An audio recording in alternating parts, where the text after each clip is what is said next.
Welcome to the Musings of Jessica Marie. Music is a living entity that can embody generations, commemorate legends, and shine a light on political issues of the time. Rappers, artists, and musicians not only make music for entertainment purposes, but also for activism and to push the needle forward on important societal issues. Most artists use their talent, love, and passion to search for fame and glory, but it's not guaranteed that all will actually achieve unwavering support from fans. Join me as we shine a historical spotlight on DMX, the legendary entertainer who created his own distinct sound that continues to be cherished today.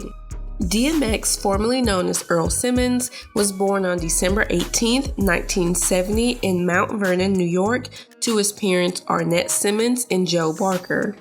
He had an older sister named Bonita and a younger sister named Shayla, and was primarily raised by his mom after his dad moved to Philadelphia to chase his painting career.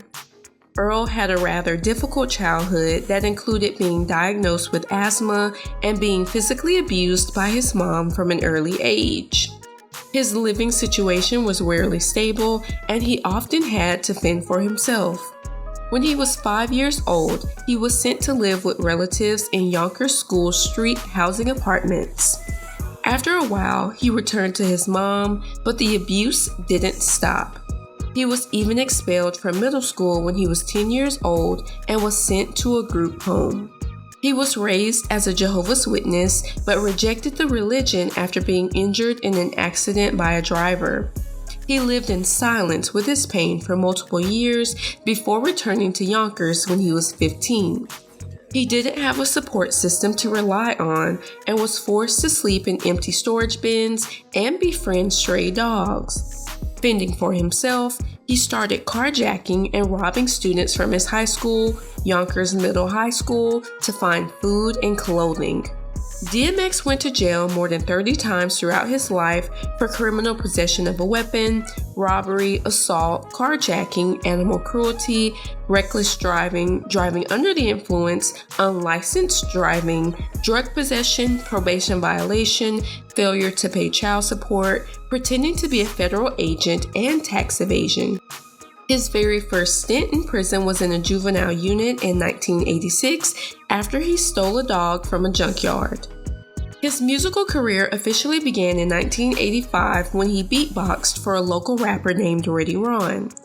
The pair did small shows together, and once Ron started growing in notoriety, Earl decided to start rapping himself with the moniker DMX, giving tribute to the Oberheim DMX drum machine. His stage name meant Divine Master of the Unknown, and in later years, Dark Man X. A 2-year prison sentence in which he actually successfully escaped, but was forced by his mother to turn himself in and finish his sentence, paused his progress. Shortly after his release, he started writing his own lyrics and performing at local recreation centers for younger children. During another stint in prison for carjacking in 1988, he started battling other inmates and developed a distinct style called Spellbound, where he spelled each word out letter by letter. After an introduction to Irv Gotti and Chad Elliott in 1988, the beat for DMX's first music demo called Born Loser was created. A few years later, in 1991, he was praised for his freestyle on the Stretch Armstrong and Bobbito show by The Source in its Unsigned Hype column that highlighted unsigned hip-hop artists. This exposure helped propel him to sign his first management deal with the then unknown record label, Rough Riders Entertainment. Later that year, Columbia Records signed him to its subsidiary labels, Chaos Records and Rough House Records, which released his major debut single, Born Loser, in 1993. Unfortunately, DMX failed to meet commercial projections and was terminated from his contract with Rough House, leaving him as an independent artist.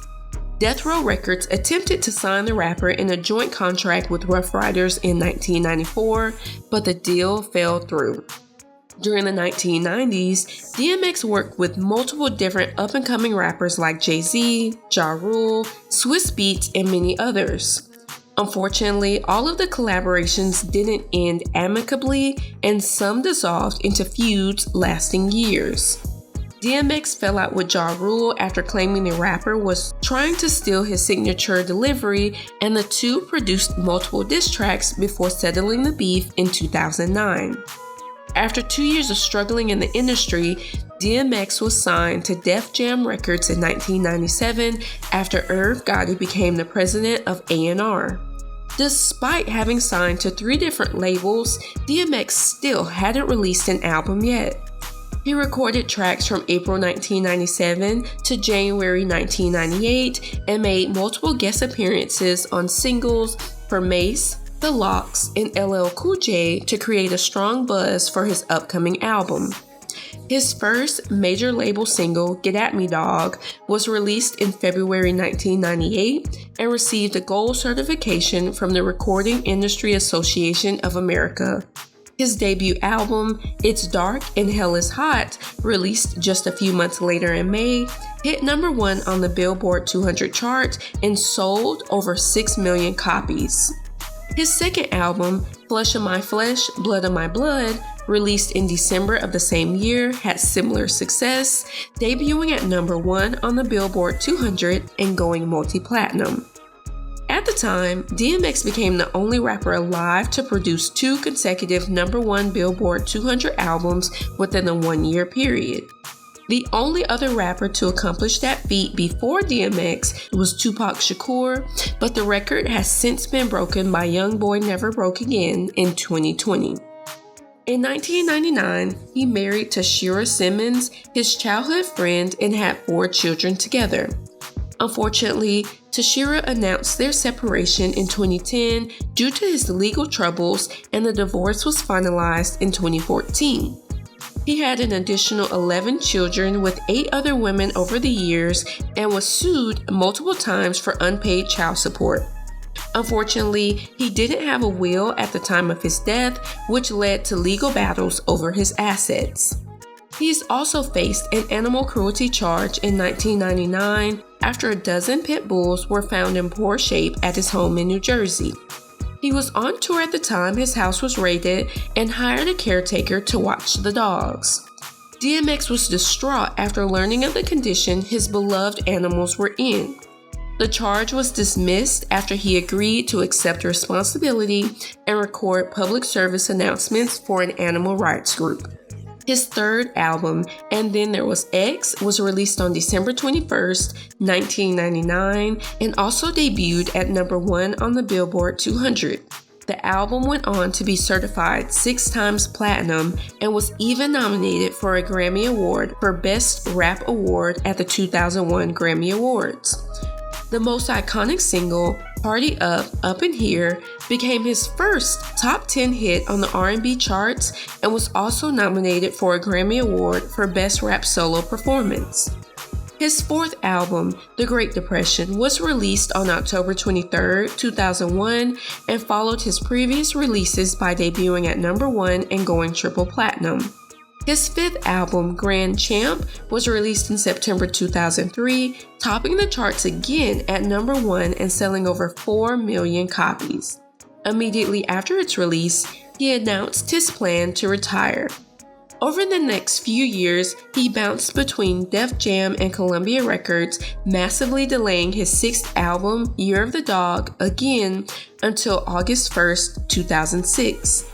He won an American Music Award, a Billboard Music Award, and was nominated for a total of 6 Grammy Awards.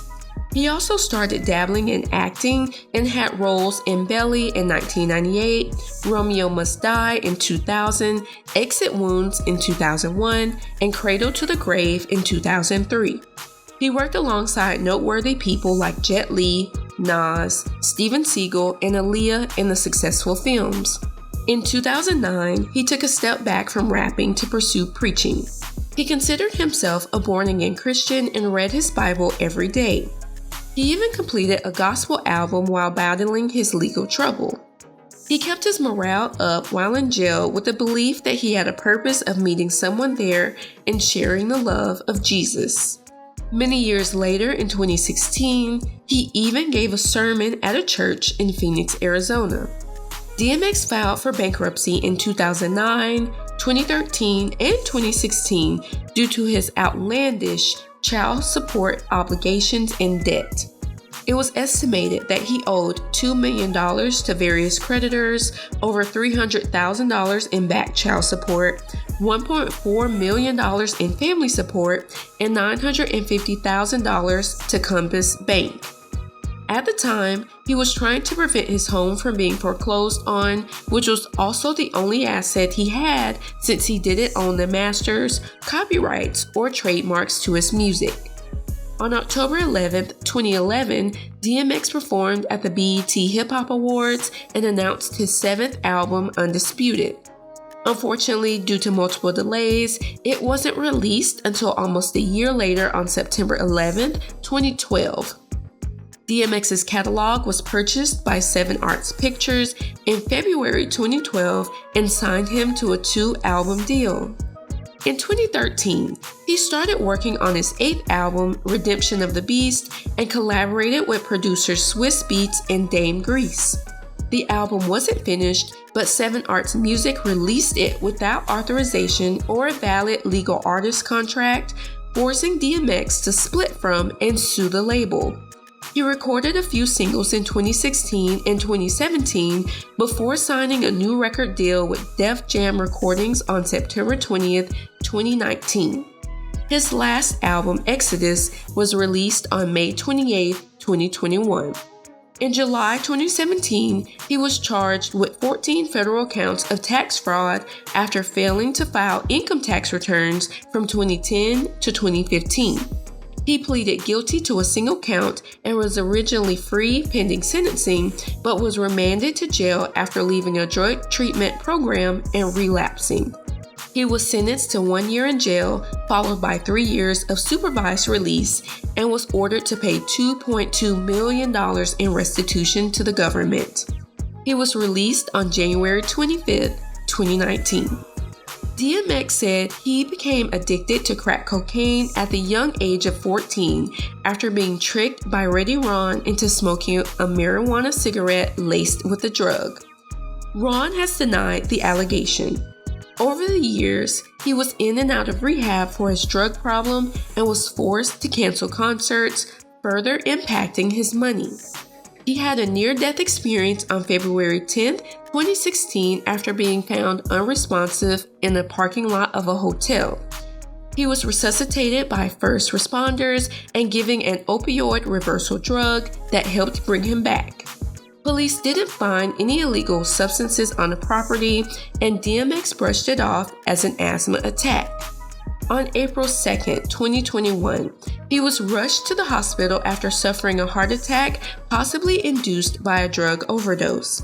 Paramedics tried to resuscitate him for 30 minutes, but his brain suffered from lack of oxygen and his vital organs failed.